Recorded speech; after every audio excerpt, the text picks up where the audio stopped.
noches. Este es el podcast de Yuridia y de Brenda. Tenemos de invitado al señor Roberto Macías, licenciado en Teología, egresado del Colegio Bíblico Bautista de San Luis Potosí, con estudios de posgrado del Seminario Teológico Presbiteriano de México. Buenas noches. Muy buenas noches. Gracias por la invitación. En este podcast le vamos a dar, el tema principal va a ser hablando pues un poquito de teología y temas que nos causan a veces mucha intriga. Mi compañera va a hacer la primera pregunta. Ok, la primera pregunta es, ¿cuál es el origen de la disciplina? ¿De la disciplina respecto a la divinidad? Ajá. Ah, ok. Bueno, la teología es una rama de la filosofía y como un derivado de la filosofía, pues estudia la persona de Dios desde cierta aplicación de la lógica. Ok. La segunda pregunta es, ¿cómo se puede estudiar a Dios desde tu punto de vista? Bueno, ahí es una tarea complicada porque existen dos conceptos filosóficos referente a nosotros y a Dios, ¿no? A Dios en primera instancia y a la humanidad como tal. Dios es, en el sentido filosófico, es trascendente, mientras que la humanidad es inmanente. Al decir nosotros que Dios es trascendente, quiere decir que está ubicado más allá de la comprensión misma del ser humano. El ser humano es trascendente en la medida que está limitado, entre otras cosas, desde el lenguaje, ¿no? El lenguaje está compuesto por aquellas cosas que puede describir, que puede imaginar. Entonces, si nosotros limitamos a Dios al lenguaje humano, estamos haciendo una caricatura, una representación, una idea de Dios, pero en el sentido estricto no sería todo lo de Dios. Sin embargo, podemos tener acercamientos, ya sea desde el aspecto filosófico, teológico, ya sea desde la problematización de la persona de Dios. Por ejemplo, de eso se encarga la teodicea. La teodicea básicamente es el ser humano cuestionándole a Dios, ¿no? Si hay un Dios, ¿por qué pasa esto? ¿Por qué pasa aquello? ¿Por qué existe el mal? Y la otra, que ya entra en el terreno de la fe, ya entra en el terreno de los creyentes,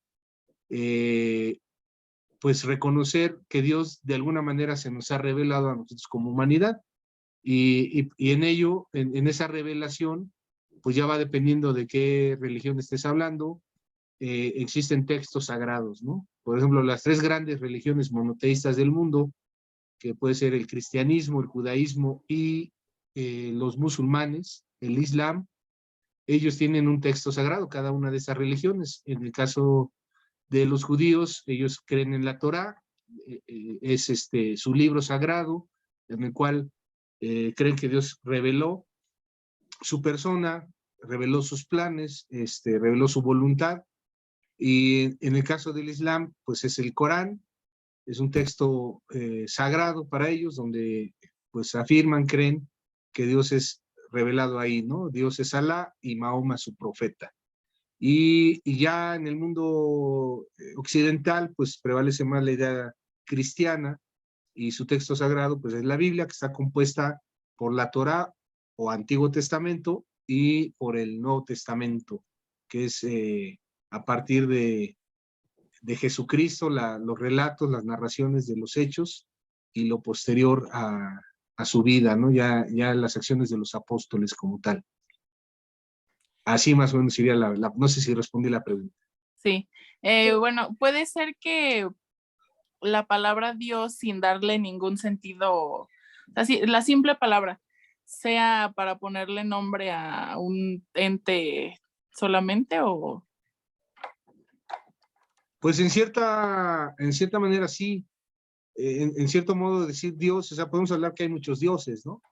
De hecho, las religiones, por ejemplo, de los griegos, de los romanos, de las culturas prehispánicas, ellos eran politeístas, quiere decir que creían en varios dioses, ¿no? Atribuyéndole a la divinidad, o más bien a los fenómenos naturales, a alguna divinidad en particular. Había dios de la guerra, dios del amor, en las culturas prehispánicas, dios de la lluvia.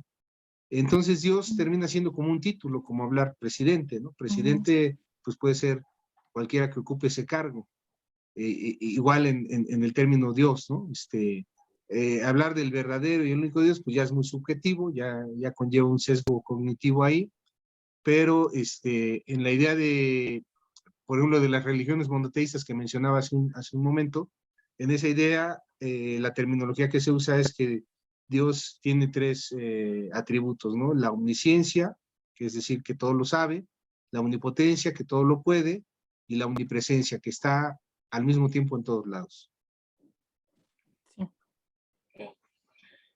Bueno, pues ya pasando a la siguiente pregunta, pues como tal hay una duda sobre que ¿existe un verdadero infierno? Bueno, hay que decirlo, curiosamente, solo las religiones monoteístas hablan de una condenación para los que no creen en sus afirmaciones. Curiosamente, las religiones orientales hablan más de un camino, una guía para la vida. Ellos no te condenan a un lugar similar a lo que entendemos por infierno. Y dentro de las religiones monoteístas, donde sí te condenan, cuando ellos te dicen, no crees en mi Dios, pues estás condenado, o si le fallas a los atributos morales o a los estatutos, mandatos que Dios dio en el texto sagrado, y eso te condena al infierno, básicamente es por no creer, ¿no? Y de no creer deriva pues el no hacer. Hay esa idea que yo considero más bien es medieval. No, cuando el Antiguo Testamento habla del infierno, no necesariamente está hablando a lo que hoy entendemos por infierno. Tuvo sin duda mucha influencia en esta idea que hoy concebimos como infierno, pues el autor de la Divina Comedia, que fue Dante Alighieri. Ahí pintó esa idea medieval de un lugar de tormento donde pasarían la eternidad aquellos seres que no fueran aprobados por esta divinidad. Yo considero en lo personal que difícilmente podríamos hablar de un lugar literal donde un Dios que es bondadoso condene a las personas que no han creído en él. Lo que les decía, este problema lo atiende la Teodicea. La Teodicea, por ejemplo, cuestiona a Dios, ¿no? En cosas como, si Dios es todopoderoso y es todo bondadoso, ¿por qué permite el mal? Y ahí viene un argumento filosófico, o no es todopoderoso, es decir, quiere impedir el mal, pero no puede, o no es todo bondadoso, es decir, que puede impedir el mal, pero no quiere. Ese es no puede y no quiere de Dios, pues es el gran problema de la Teodicea, ¿no? Y bueno, a las conciencias ya más avanzadas del siglo XXI, pues cada vez choca más la idea de que exista un lugar donde las personas van a pasar una eternidad en medio de tormentos, ¿no? Entonces, mi respuesta concreta, yo en mi perspectiva, en lo que he estudiado, me parece que no podemos hablar de un infierno literal. Que yo, por ejemplo, hace unos días tenía una plática con un maestro hablando justo de eso, de por qué tomábamos, bueno, la religión de cierta manera o sea, el castigo máximo es te vas a ir al infierno. Sí, justo, o sea, ¿por qué Dios te castigaría, no? Y el maestro pues me decía que a lo mejor no era tanto de que te ibas a ir a algún lugar, sino simplemente con lo que ibas a vivir en la conciencia todos los días. O sea, que a lo mejor tu infierno, o sea, lo estabas viviendo, o sea, según o sea, las consecuencias que día tras día tenías. O sea, tal vez no era que te ibas a morir y ahí te ibas a algún lado, sino las consecuencias de tus actos día con día. Sí, bueno, esa sería una idea diferente, ¿no? Aquí, cuando hablamos de infierno, literalmente es pensar en que alguna parte del ser, porque finalmente el ser es espiritual, mi cuerpo, dentro de la perspectiva de la teología cristiana. Entonces ahí hablan, por ejemplo, de algo en cierta medida inmaterial, donde las almas están allí. Sí, hablar ya después de una manera figurativa del infierno, pues podemos darle cualquier interpretación. Tocas otra, o sea, de lo que mencionas, yo se diría otra idea interesante que pudiera dar lugar a una charla posterior, que es esta situación de relacionarnos con un ser superior, pero a partir de entenderlo como un juez que juzga mis actos, es decir, aquel que va definiendo lo bueno, lo malo, que sanciona cuando me equivoco, y aquí juega un papel muy preponderante esta idea de la culpa, ¿no? Y básicamente yo creo que una gran limitación de todas las religiones es quererse relacionar con un ser superior en función de expiar una culpa, ¿no? Una culpa entendida de diferentes perspectivas, a veces desde algo heredado, como esta idea del pecado original, como después, pues como lo mencionabas, una consecuencia de los actos como tal, viene una constricción de la conciencia, y ese sentimiento, esta parte de sentirme mal con la acción que hice, pues deriva en una culpa, ¿no? Tengo que entregarle cuentas a alguien. Y ahí vienen las figuras de las expiaciones. ¿Cómo me quito esta culpa? Ah, bueno, hice algo malo, ahora voy a hacer algo bueno, ¿no? Para expiar esa culpa. Es un tema interesante que toca la ética, la moral, pero así como lo planteaste, yo considero que es diferente al tema del infierno, ¿no? Por ejemplo. Uh-huh. La otra pregunta que tenemos es también desde tu perspectiva, ¿cuál es la interpretación de la Biblia? Bueno, hay ejercicios exegéticos y hermenéuticos. Lo que pasa es que hay un desarrollo de ciencias bíblicas muy interesante. Uno que se detonó pues cuando el hombre entró a la modernidad, por ahí del siglo XVIII, ¿verdad? Siglo XIX, cuando se empezaron a cuestionar cosas sociales, políticas, ¿no? Se empezó a cuestionar esta idea de que, bueno, ¿por qué el rey tiene un derecho supuestamente divino para gobernar? Y entre otras cosas, pues se cuestionó la misma fe, ¿no? El mismo texto sagrado. Y empezaron a hacerse estudios muy interesantes. Curiosamente, esta escuela de hermenéutica, de exégesis bíblica, usó un método que se llama histórico crítico, que es un método no propiamente inventado por las ciencias bíblicas, sino aplicado a otras ramas de las ciencias sociales, ¿no? Por ejemplo, aquel que es experto en textos, en análisis desde la perspectiva histórico-crítica, por ejemplo, se puede dar cuenta de un texto que es atribuido, digamos, a un papa en el siglo XVI. Pero este experto puede darse cuenta que el lenguaje que se usa ahí en el texto, que las palabras que forman las oraciones no corresponden al lenguaje del siglo XVI, por ejemplo. Que si es un manuscrito original, pues que el papel tampoco es de la época, etcétera, ¿no? Entonces van haciendo un análisis el cual les permite saber si fue el autor el que se piensa o que quizás hubo otro autor, ¿no? En el caso de los textos bíblicos hay un ejercicio muy interesante porque empiezan por desarmar la Biblia, empiezan a descubrir que Moisés no escribe los 5 primeros libros, que es Génesis, Éxodo, Levítico, Números y Deuteronomio, sino que hay 4 corrientes de autores, 4 corrientes conocidas como el eloísta, el yavista, la fuente levítica o sacerdotal y la deuteronomista, ¿no? Entonces encuentran que los estilos literarios, los géneros y subgéneros corresponden a diferentes épocas. ¿Cómo interpretamos la Biblia? Aquí el gran peligro es quererla interpretar de una manera literal. La Biblia tiene que estar sujeta a análisis, a textos, a contextos, y yo diría que en cierta medida cada ser humano puede ser intérprete de la Biblia en la medida que también se haga consciente de sus propios sesgos.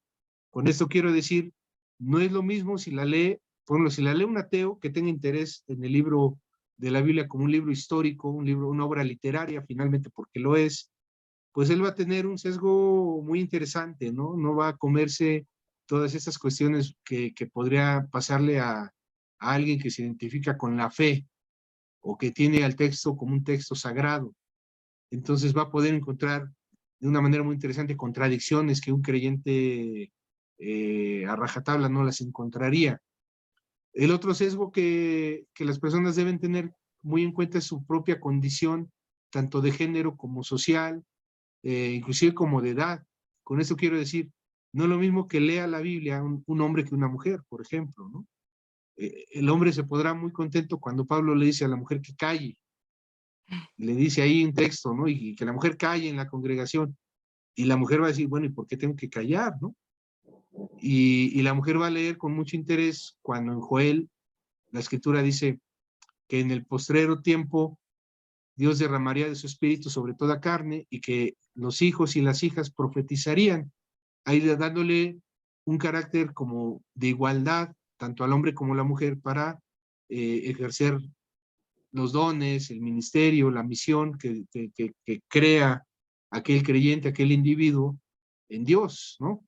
Entonces, los sesgos hombre-mujer son muy interesantes, los sesgos de género, los sesgos de condición social, por supuesto que no va a ser igual que la lea un rico que un pobre, que la lea un hombre preso que un hombre libre, ¿no? No va a ser, no va a tener la misma interpretación para él.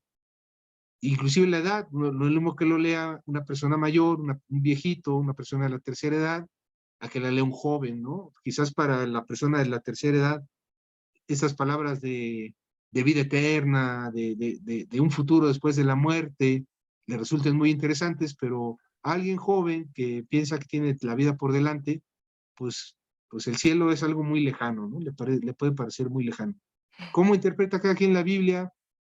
Pues este es un ejercicio en 3 pasos, ¿no? Y es un libro histórico, dado que es un libro histórico, una obra precisamente literaria, y también es una obra que atañe a la divinidad, es decir, al terreno de la teología. Entonces, desde ese enfoque, habrá que siempre contextualizar las lecturas.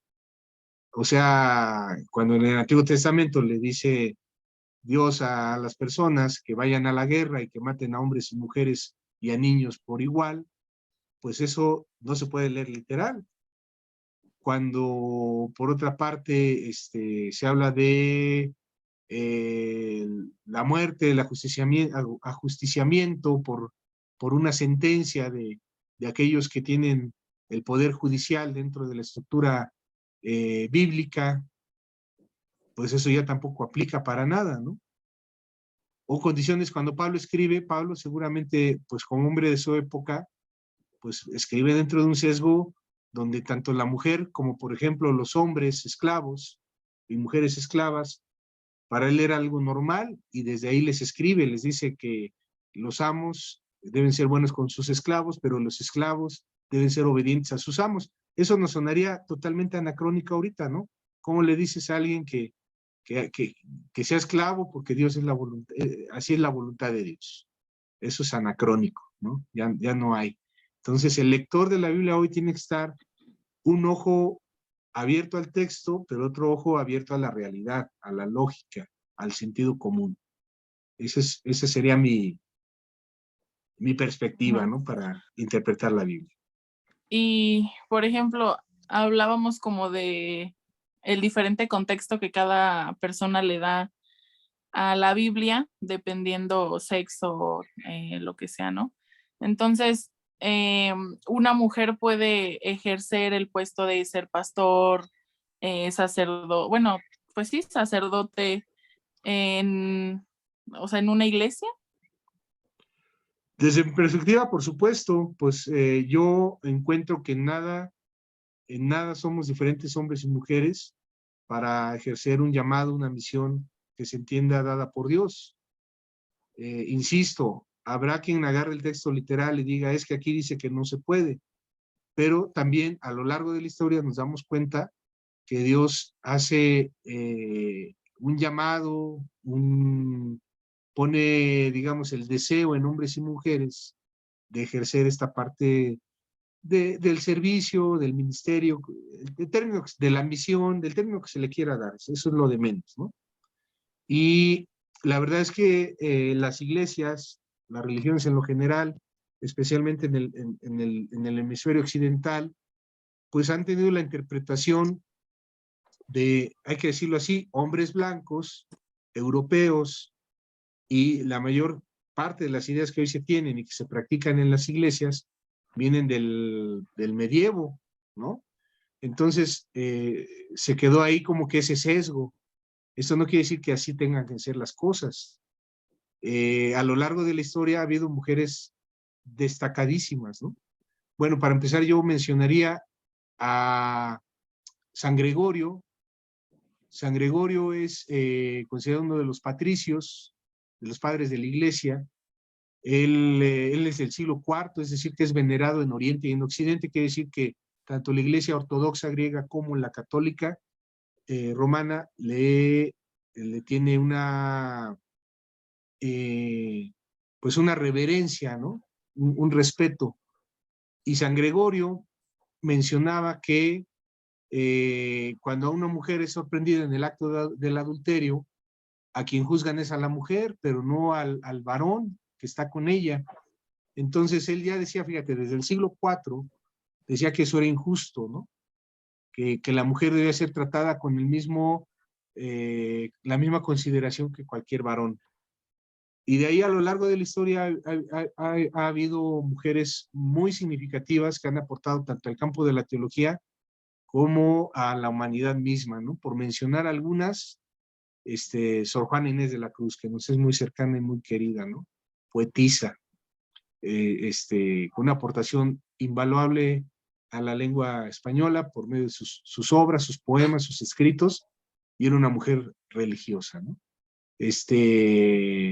Santa Teresa también, una poetisa muy digna de destacar, y pues podemos mencionar a muchas, Ana María von Schurman, faltaría el tiempo, ¿no? Para extendernos. Entonces, concreto, yo considero que debe haber igualdad en el ejercicio de los ministerios, misiones, servicios que la iglesia desempeña, dado que delante de Dios no hay ninguna diferencia ni ninguna incapacidad en el hombre o la mujer para ejercer este ministerio. Y bueno, o sea, porque, bueno, yo he tenido la experiencia de escuchar a varios, o sea, pastores que dicen que la mujer dentro de la iglesia es simplemente servir al hombre. Y pues sí, no, o sea, la verdad no salen de eso, ¿no? Entonces, ¿por qué no se puede romper como con ese, pues sí, como, o sea, ¿por qué no se puede salir de la mujer?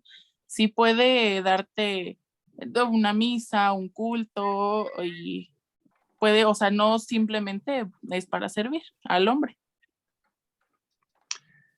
Bueno, es que eso depende con qué pastores te juntas también. Eso también tiene que ver mucho. Pero, No, ya hablando en serio, padecemos en las organizaciones religiosas un sesgo machista. No tiene otro nombre. No tiene otro nombre. Es una figura central, llámese pastor, sacerdote, que se interpela, se impone a la comunidad en la que preside, que sirve, que presidir es servir, no quiere decir que mande o que tenga una jerarquía. Se pone como el único intérprete. Entonces, eso afecta mucho a la interpretación, porque el texto sagrado debe interpretarse de manera comunitaria. Y te puedo mencionar 1000 casos, ¿no? Hay comunidades donde pues los menos son los hombres, ¿no? Por las condiciones sociales que tengan, y las más son las mujeres. Entonces, muchas veces se ve pues esas acciones misóginas donde le son impedidas a las mujeres, es decir, prefieren hacer venir a un sacerdote de la comunidad o el pueblo cercano para que les tenga ese culto, presida esa misa, que permitirle a una de las mujeres participar, ¿no? Celebrando. Hay una organización muy interesante de sacerdotisas, porque el término correcto para la mujer es sacerdotisa, católica romana, a pesar de que dentro de los cánones sancionados por la Iglesia Católica no está permitida la ordenación. La ordenación es cuando te hacen de manera oficial un sacerdote, un pastor. Entonces, estas mujeres tienen su comunidad de pura sacerdotisa y se consideran a sí mismas, aunque ya Roma o el Vaticano las ha desechado, se consideran a sí mismas sacerdotas, ¿no? Y hacen la misa y dan la comunión, es decir, este acto pues que parece privativo únicamente para los varones, de celebrar la Santa Cena, ¿no? Convertir el pan y el vino en el cuerpo y sangre de Jesús, dentro del rito católico, ¿no? Entonces, eso es muy interesante. Obviamente, pues ya imaginamos las críticas, las amenazas, todas esas cuestiones que han buscado limitar a estas mujeres, que hay que decirlo, pues han sido muy valientes, ¿no? Pero ahí nos podemos adentrar a la historia. La historia misma nos responde muchas de estas cuestiones, porque cuando ponemos mucha atención en los textos, vemos que la mujer sí ocupaba un lugar preponderante. De hecho, hay una homilía, me parece que es de Santo Tomás de Aquino, que se llama Apóstola Apostolorum, y habla de María Magdalena. Apóstol significa enviado, es una palabra que significa enviado. Entonces, en la tradición cristiana se entiende que hubo 12 apóstoles, ¿no? Los 12 enviados por Jesús. Pero en el texto que nos narra la resurrección, resulta que son mujeres las primeras en notar o en ver o en ser testigas de la resurrección de Jesús. Y una de las primeras apariciones de Jesús resucitado es precisamente a María Magdalena, junto con otra María, otras mujeres, y le dice a María Magdalena, ve con mis apóstoles, es decir, le envía, acuérdate que apóstol es enviado. Entonces, básicamente el enunciamiento de Santo Tomás de Aquino era que esta María Magdalena fue la primera enviada a los enviados, por eso las palabras, el juego de palabras, apóstola apostolorum, apóstola de los apóstoles. Pero ya me extendí. Ok, y a base de eso, usted, a base de su experiencia, ¿usted cree que hay una verdadera o correcta religión? Yo considero que eso es tan subjetivo, porque sería como pensar que Dios tiene una organización que ha elegido para que sea la correcta y que todas las demás son falsas. Yo pienso que el camino de la búsqueda de Dios, como lo diría Spinoza, no Spinoza Paz, el cantante, no. Spinoza el filósofo. Él hablaba mucho de que no busquemos afuera lo que debemos buscar adentro. Es decir, mucho de la divinidad, de darle sentido a esa divinidad, tiene que venir de dentro. Religión verdadera, con el sesgo que se tiene hoy en día, lamentablemente creo que muchas veces la religión aleja más a las personas de la figura de Dios que las que acerca. Entonces, para mí sería muy difícil pensar que Dios vaya a hacer una clase de juicio en función de la camiseta que traiga cada uno, ¿no? Camiseta definiendo como religiones, ¿no? Si tú traes la camiseta de católico y tú ya la hiciste, o si eres protestante, estás perdido porque no eres católico. Esas ideas son muy retrógradas, son muy antiguas, son ya muy desfasadas, ¿no? Tendríamos que abrirnos a la realidad de que conocemos todos quizás un poco una parte de Dios, pero no conocemos todo de Dios, ¿no? Por lo mismo que mencionaba en un principio, trascendencia e inmanencia. Al principio me acuerdo que mencionábamos algo como de si Dios se castigaba o Dios quería lo bueno y lo malo para ti, pero, o sea, ¿hay algo realmente malo para Dios? Pues mira, en las interpretaciones que hacemos nosotros, básicamente hacemos muchas atribuciones antropomórficas a Dios. Es decir, por eso hay un libro muy interesante que dice, y el hombre creó a Dios, ¿no?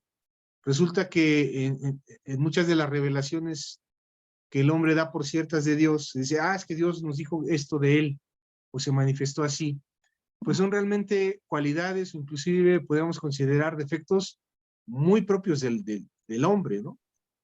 O sea, al hombre le gusta la alabanza, ser adorado, ser puesto en un lugar preponderante. Entonces, cuando él traslada esa idea al terreno de Dios, dice, pues a Dios le ha de gustar que le alabemos. Y ahí viene esta idea de cantarle himnos, coros, cánticos a Dios. No necesariamente es algo que haga feliz a Dios, porque lo estamos imaginando como algo antropomórfico, ¿no? Un Dios, en la mente, quizás la imagen que tenemos es la de Odín, ¿no? Un hombre con barba blanca, con un vestido largo, cabellos blancos, por supuesto blanco en su tez. Entonces, en ese sesgo humano, ¿dónde quedan los valores? Pues en el mismo sesgo humano. Lo que para uno es bueno, para otro será malo. Y el problema es cuando chocan las religiones, ¿no? Cuando unas llaman a algo bueno, pero que en realidad para otros puede ser malo. Entonces los valores no son absolutos, los valores son relativos. Eso pues nos habla más la propia filosofía, la ética, los juicios de valor, ¿no? Dados por por los debates que luego escuchamos en filósofos, ¿no? Pero entonces, al ser valor relativo, lo que para uno puede ser bueno, para otro puede ser malo. Y querer hablar de valores absolutos, ese es un peligro muy grande. Ha provocado guerras, ¿no? Para unos era bueno tener esclavos, el sur de Estados Unidos, ¿no? Para otros ya había una conciencia de decir, no, pues esto es un abuso hacia un semejante. Y los dos pensaban tener la razón. ¿Quién se impuso? Pues el más fuerte. No necesariamente el que tenía la razón, se impuso el que tenía más fuerza, ¿no? Pero los valores son esos, son relativos, no absolutos. Lo bueno y lo malo terminamos definiéndolo cada uno. Y, por ejemplo, nosotros, ¿cómo podemos saber si la Biblia no miente? Bueno, de entrada tengo que decir que en cierto sentido la Biblia miente. Okay. ¿Por qué? Porque no es un libro científico, no está escrito con un rigor científico. Es un libro teológico, escrito en un lenguaje, por supuesto, también teológico. Narra historias que pues no están sujetas al rigor histórico de la modernidad, y muchas de sus narraciones podemos entenderlas o analizarlas desde la perspectiva literaria como mitologías, ¿no? Esta idea de que Adán y Eva son los que fueron creados por Dios y que de ahí vino toda la humanidad, es insostenible desde un punto de vista científico. Entonces ahí tendrías una primera mentira, ¿no? Desde Génesis 1:1, ¿no? Ahí empieza una primera mentira. ¿Cuál es la perspectiva? Pues el rigor científico, ¿no? Pero, como se lo explicaba una persona que me hacía una pregunta similar, pasa un poco como la historia o el cuento de Pinocho. Tú y yo sabemos que es un cuento.